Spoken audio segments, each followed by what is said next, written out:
கால்நடைகளால் வாகன விபத்துகள் அதிகரித்து வரும் நிலையில் உங்கள் பகுதியில் நிலவும் சூழல் என்ன?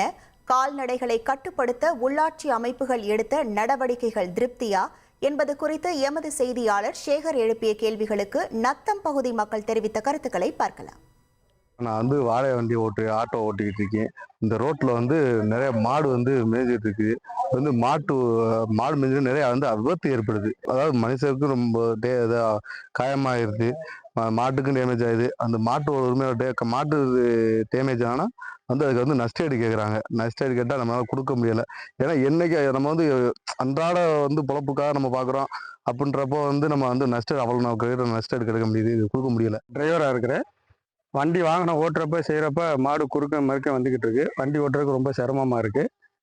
மாட்டு மேலே கார் பட்டுச்சுன்னா ஏதாவது ஒன்று மாட்டு உரிமையாளர் டிரைவர் மேலே நஷ்டஈடு கேட்குறாங்க. அதனால எங்களால் கொடுக்க முடியாது.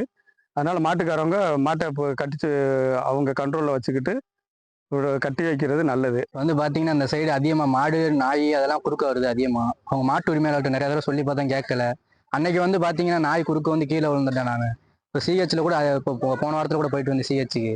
அதனால அந்த மாட்டு உரிமையாளர்கள் அந்த நாய் அந்த மாடுகளை கொஞ்சம் பத்திரமா பார்த்து சொல்லணும். ஏன்னா நிறைய தடவை இது மாதிரி நிறைய விபத்து நடக்குது. ரோடு அதே மாதிரி ரோடும் சரியில்லைன்னு சொல்லி நாங்களே மெதுவாக வாங்கிருக்குன்னு பார்த்து ஓடிட்டு போயிட்டு இருக்கோம். நாய் கொடுத்து இல்லாட்டி மாடு வந்துருது உள்ள.